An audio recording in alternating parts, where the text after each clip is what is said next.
आज का दिन बांग्लादेश के लिए बहुत बड़ा दिन है क्योंकि आज बांग्लादेश के सियासी इतिहास में सबसे खास आम चुनाव हो रहे हैं।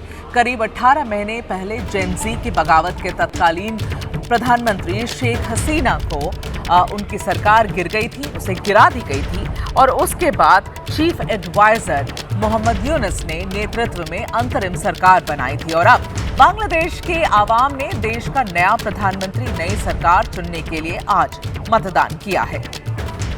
बांग्लादेश में चुनाव को लेकर बड़ी खबर। बांग्लादेश में मतदान खत्म हो चुका है और मतदान के बाद अब बांग्लादेश में वोटों की गिनती शुरू हो गई है और हमारे सहयोगी विशाल पांडे जो कि अभी ढाका में मौजूद है, हमारे साथ लाइव जुड़ रहे हैं। विशाल, सबसे पहले ये बताइए कि मतदान कितना परसेंटेज, क्योंकि खत्म हो चुका है, तो पिछले बार से कितना परसेंटेज अगर हम कंपेयर करें तो कैसा रहा है आज का माहौल?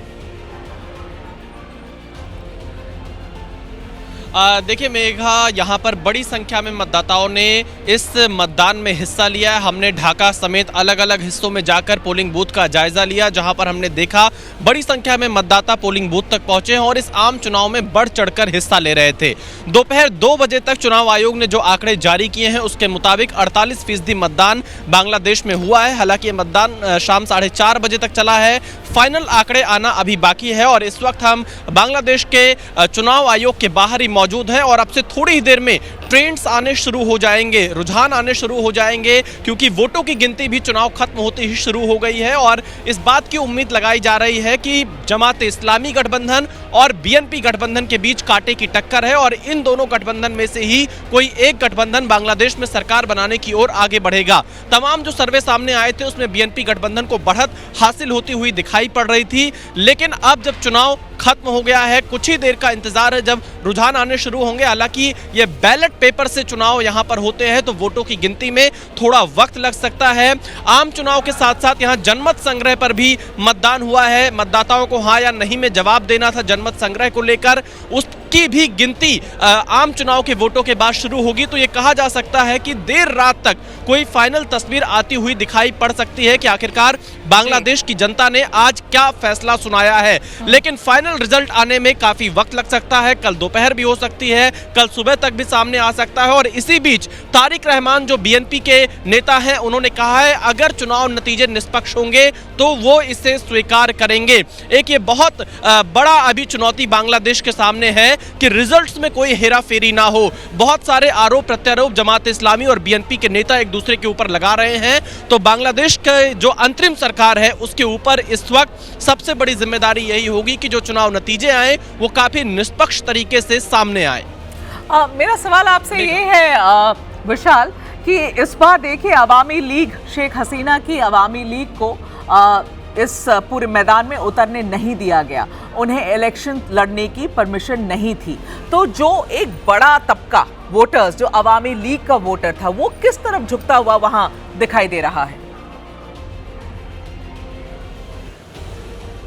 देखिए बिल्कुल मेघा, हमने इस सवाल को लेकर ढाका समेत अन्य इलाकों में जाकर लोगों से पूछा, ऑफ रिकॉर्ड भी बातचीत की, तो एक जो बड़ा सेंस निकलकर सामने आया है उसमें अवामी लीग के जो भी समर्थक हैं वो जमात-ए-इस्लामी के साथ बिल्कुल भी नहीं जा सकते हैं। और जब अगर वो जमात-ए-इस्लामी के गठबंधन में साथ नहीं जाएंगे तो वो जाहिर तौर पर बीएनपी के साथ गए होंगे अगर वो वोट देने घर से निकले हैं तो, क्योंकि 12 करोड़ 76 लाख वोटर्स हैं बांग्लादेश में और ऐसा अनुमान लगाया जा रहा है कि लगभग 55 से 60% के बीच में यह मतदान हो सकता है। हालांकि भी ये फाइनल आंकड़े आना बाकी है, ये मात्र अनुमान है। तो ऐसी स्थिति में इस बात की भी संभावना है कि जो अवामी लीग के काफी कट्टर समर्थक रहे हों वो वोट देने के लिए घर से ना निकले हों, और अगर वोट देने के लिए वो अपने घर से निकले भी तो वो जमात-ए-इस्लामी को वोट नहीं करेंगे, क्योंकि अवामी लीग और शेख हसीना की पार्टी लगातार ये कहती रही है कि जमात-ए-इस्लामी ने पाकिस्तान से बांग्लादेश की आजादी का विरोध किया था और तमाम जो कट्टरवादी सोच जमात-ए-इस्लामी की रही है उसको लेकर भी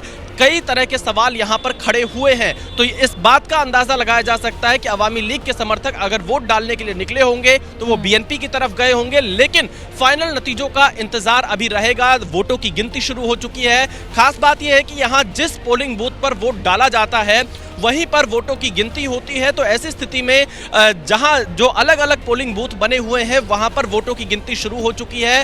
थोड़ी देर में रुझान आने शुरू होंगे तो देखना यह होगा कि मेघा इस बार दो रहमान जो आमने सामने हैं उसमें यह मैदान कौन जीतता है। क्या शफीकुर रहमान आगे बढ़ेंगे या तारिक रहमान सरकार बनाएंगे? और तारिक रहमान के पास इससे बेहतर मौका उन्हें बांग्लादेश में कभी दोबारा शायद ना मिल पाए। ढाका पर ही रहेंगी। विशाल, आप हमारे साथ बने रहिए। बांग्लादेश में चुनाव के दिन हिंदू की हत्या, मौलवी बाजार इलाके में हिंद युवक की हत्या की रिपोर्ट्स आई हैं। ये चाय बागान में मिला 28 साल के रतन का शव, और ये खबर हम अभी ब्रेक कर रहे हैं।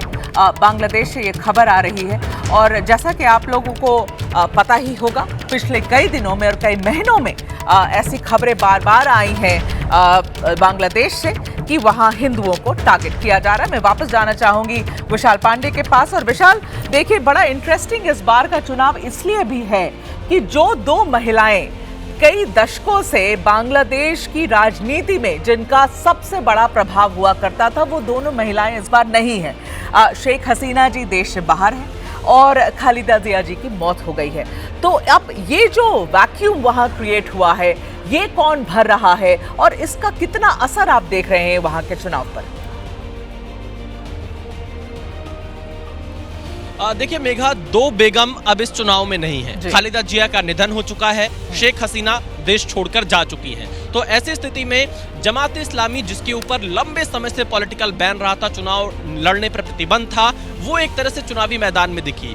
बीएनपी, जिसने 2014 के चुनाव में धांधली का आरोप लगाया था, 2024 के चुनाव में हिस्सा नहीं लिया था, बहिष्कार कर दिया था, अवामी लीग ने एक तरफा सरकार बनाई थी, तो बीएनपी पार्टी जो बांग्लादेश नेशनलिस्ट पार्टी है वो भी चुनावी मैदान में उतरी। तो आमने सामने की लड़ाई हुई है बीएनपी और जमात इस्लामी गठबंधन की। लेकिन एक बहुत दिलचस्प बात यह है कि जमात इस्लामी के साथ नेशनल सिटीजन पार्टी एनसीपी, यानी जो छात्रों की पार्टी थी, उन्होंने गठबंधन किया। तो कहीं ना कहीं जो युवा वर्ग का वोट है वो जमात इस्लामी के साथ जा सकता है, इस बात की संभावना लगातार यहां पर जताई गई है। लेकिन एक चुनौती जमात इस्लामी के साथ है। हमने बहुत सारी स्कूल कॉलेज जाने वाले जो छात्राएं हैं उनसे जब बातचीत की तो उनका ये कहना था कि उन्हें इस बात का डर है कि अगर जमात इस्लामी बांग्लादेश की सत्ता में आती है तो उनकी आज़ादी छिन जाएगी, उन्हें पर्दे में रहना पड़ेगा। इस तरह के बयान हमें ढाका यूनिवर्सिटी के आसपास जो कई लड़कियां मिली उन्होंने दिया। तो इससे इस बात का भी अंदाजा लगाया जा सकता है कि जमात इस्लामी की जो कट्टरवादी सोच रही है उससे बहुत ज्यादा जो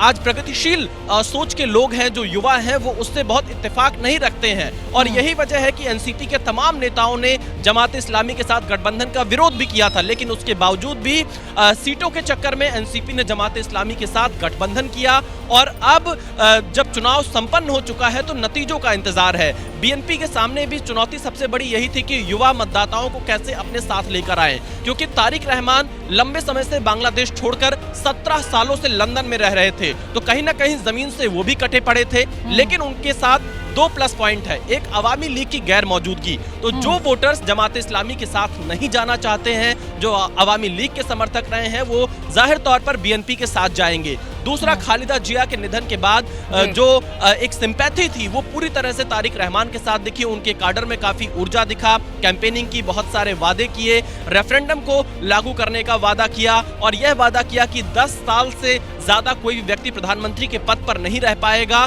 बांग्लादेश बिफोर ऑल का नारा तारिक रहमान की तरफ से दिया गया। लेकिन इन सब के बावजूद भी जमात इस्लामी ने एक ऐसा कैंपेन यहां पर खड़ा किया, एक ऐसा मैसेज देने की कोशिश की कि भ्रष्टाचार के खिलाफ सबसे बड़ी लड़ाई में जमात इस्लामी ही है। तो ये मैसेज जमात इस्लामी ने दिया, एक मैसेज यह देने की कोशिश की कि बीएनपी और अवामी लीग से हटकर कोई तीसरा विकल्प बांग्लादेश की जनता को तलाशना चाहिए। तो ये कहा जा सकता है कि काफी कांटे की टक्कर है। बिल्कुल कांटे की टक्कर है। और विशाल पांडे, अभी के लिए शुक्रिया आपका। नजरें बनी रहेंगी ढाका पर और शायद रात तक तस्वीरें थोड़ी साफ होनी शुरू हो।